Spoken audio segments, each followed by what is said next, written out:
Good morning everyone. প্রত্যেক দিন সকালেই আমার ডিউটি থাকে বাবাকে প্রথমে গ্যাসের ওষুধ খাইয়ে তারপরে এনশিওর হোক, হরলিক্স হোক, যেটা হোক খাওয়ানো।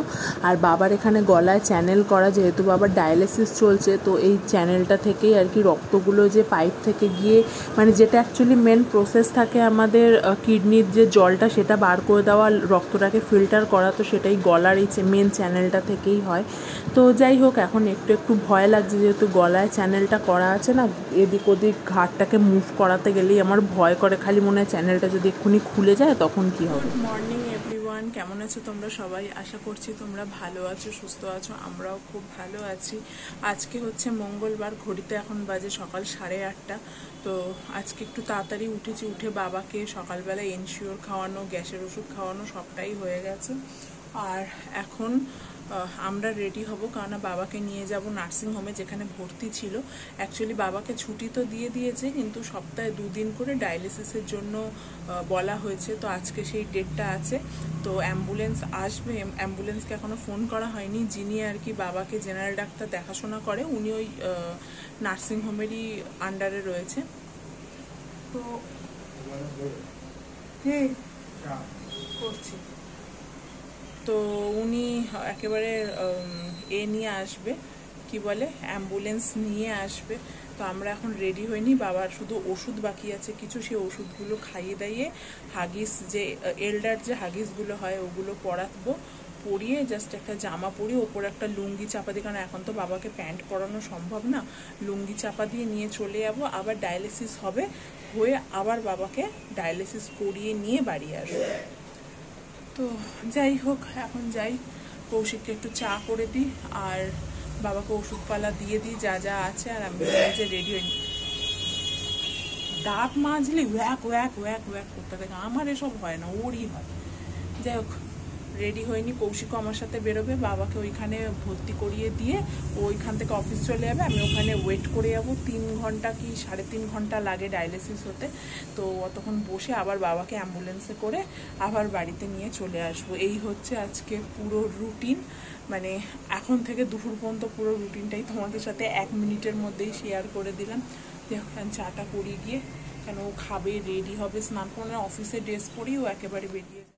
বাবাকে নিয়ে চলে এসেছি নার্সিংহোমে ডায়ালিসিস করানোর জন্য। ডায়ালিসিসটা হতে না অনেকটা সময় লাগে, ওই মোটামুটি 9টা 9:30 থেকে যদি স্টার্ট করে, শেষ হতে হতে 1:30, 2টো, 2:30 এরকম বেজে যায়।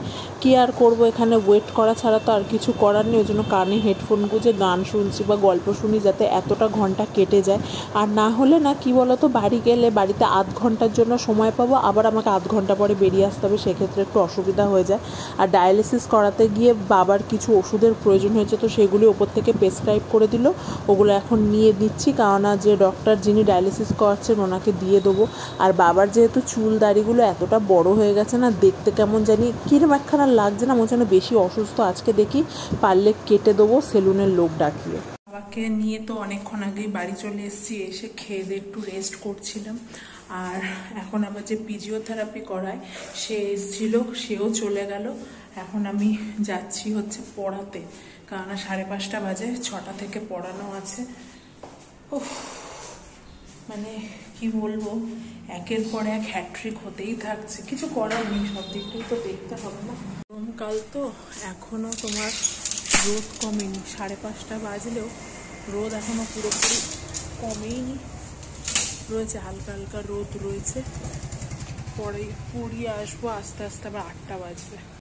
বিকালে সূর্যটার তাপ থাকে না ঠিকই, কিন্তু দেখতে অসাধারণ লাগে, না হলুদ না কমলা, কি সুন্দর একটা কালার যেন। আবার যা খাওয়া দাওয়া সব করে দিয়েছি। আজকে রাত্রিবেলা তোমার এমনি দিন স্যুপ খায়, আজকে যেহেতু ডায়ালিসিসে গেছিলো, তো দুপুরবেলা রান্না করতেও পারিনি, বাবাকে খাওয়াতেও পারিনি, ওই জন্য দুপুরেও এসে এনসিওর খেয়েছে, আবার বিকালে হরলিক্স খেয়েছে। তো রাত্রিবেলা একটু স্যুপ করে দিলাম, চিকেন নানা রকম সবজি দিয়ে। এখন আমরা খেতে বসবো, মা খাবে না, কারণ যেহেতু আজকে একটু আমিও বেলা করে এসেছি, মায়েরও বেলা করে, না বলে বেলা করে খেয়েছে, বলছে আমার খিদে পাচ্ছে না। বলো, মা কিছু খাবে না বলছে, আমঠাম কিছুই খাবে না। তো আমরা এখন খেতে বসবো। আজকে সব নিরামিষই রান্না হয়েছে আর কি, মানে মাছ ফাছ কিছু হয়নি। তো আমি আর লালটু এখন খাবো, খাওয়া দাওয়া সব গরম করে নিয়েছি। আগের দিনের একটুখানি ডাল ছিল, সেটা বার করে নেওয়া হয়েছে। উচ্ছে আলু ভাজা, এদিকে সোয়াবিন আলুর তরকারি। রোজ রোজ না মাছ খেতে ভালো লাগে না, আর মা যে সোয়াবিন আলুর তরকারিটা কষা কষা করে করে না, এটা অসাধারণ লাগে। আর এখন আমের সিজন, আম তো থাকবেই, ওর জন্য দুজনের দুটো আম কেটে নিয়েছি, কারণ মা রাত্রিবেলা করে আম খায় না, হজম করতে পারে না আম খেয়ে, আর আজকে মা রাত্রে খাবেও না, ওর জন্য দুজনের দুটো আম বার করে নিয়েছি। আর রাত্রে শোয়ার আগে নিজের জন্য একটু মেথি মৌরির জল ভিজিয়ে নিলাম, কারণ এখন এত বাইরে যাতায়াত হচ্ছে না, শরীরটা গরম হয়ে গেছে, ওর জন্য ভালো একটু মেথি মৌরির জল ভিজিয়ে দিই। বাসনপত্র এখনও কিচ্ছু মাজা হয়নি, এবারে মাজবো, আগে এই কাজটা করে নিই, কারণ মেজেই শুই। মা কত করবে বলো, মায়ের ওপর সবসময় চাপ দিলে তো আর হয় না। আর এই টেবিলটা পুরো একদম বাবার সব জিনিসে পড়ে রয়েছে। এখন মোটামুটি 10টা 40 বাজে। যা বাসনপত্রগুলো সব মেজে নিয়ে তারপরে শোবো, ফেস ওয়াশও করার আছে, সমস্ত কাজ এখনও বাকি আছে।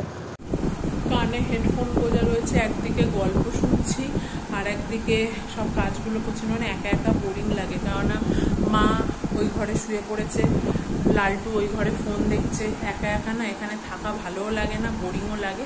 ওই জন্য একদিকে গল্প শুনছি সানডে সাসপেন্স, আর একদিকে এইসব কাজবাজগুলো করছি। আর মৌরি ভেজা থেকে আমি একটু মৌরি খেয়ে নিয়েছি। গলায় কি পাউডার, গরমকাল তো পাউডার দিই গলায়, আর একটুখানি ঘেমে গেলেই না সেই টিয়া পাখির মতো বেদি না বেরি, বেরি তো বলে, হ্যাঁ বেরির মতো হয়ে যায়। বেরি না বেদি বলে, একটু আমাকে বলো তো, আমি সঠিক প্রোনাউন্সটা জানি না। যাই হোক, এটা চাপা দিয়ে দিল, হলে না ঘরে আরশোলা আছে, কখন কোন আরশোলা ঢুকে যাবে, তারপর আরশোলা সমেতই জল খেয়ে নেবো। চাপা দেওয়া থাকলো।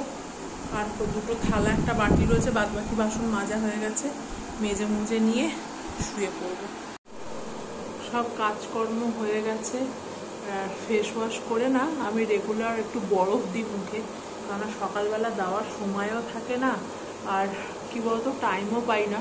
তো এই বরফটা চাল ধোয়ার যে জল, সেই জলটাকে ফেলে না দিয়ে সেইটা দিয়ে বরফ বানিয়েছি, বানিয়ে মুখে দিই। আমার কোনো প্রবলেম হয় না। অনেকের মুখে দেখেছি ডাইরেক্ট বরফ দিলে অনেক টাইমে র্যাশ বেরিয়ে যায়, তারা একটা টিস্যুর মধ্যে হোক, টিস্যু দিলে তো ভিজে যাবে, ভুল কথা, একটা সুতির কাপড়ের মধ্যে দিয়ে বরফটা দিতেই পারো, অসুবিধা নেই। এই নাক ছাবিটা এত প্রবলেম করে না, বরফটা দেবো। আমি শীতকালেও বরফ দিই, আমার মা দেখে তাই বলে যে বাবা তুই বরফ শীতকালে দিস কি করে, ঠান্ডা লাগে না?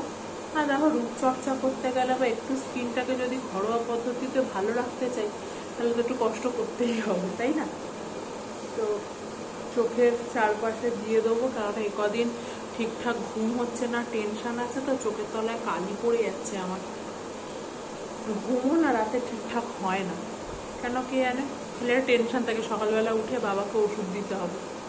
ব্যাস, শেষ হয়ে গেছে। এবারে ঘরে গিয়ে মুখটা মুছে ক্রিম টোনার যা যা লাগানো সব লাগাবো। তো চলো, আজকের মতো ব্লগটা এই পর্যন্ত। এখন ঘড়িতে বাজে 11টা, 5 মিনিট বাকি। তো আজকের মতো ব্লগটা এই পর্যন্তই। টাটা, তোমরা সবাই ভালো থেকো, সুস্থ থেকো, আবার দেখা হবে নতুন একটা ব্লগের সাথে। টাটা।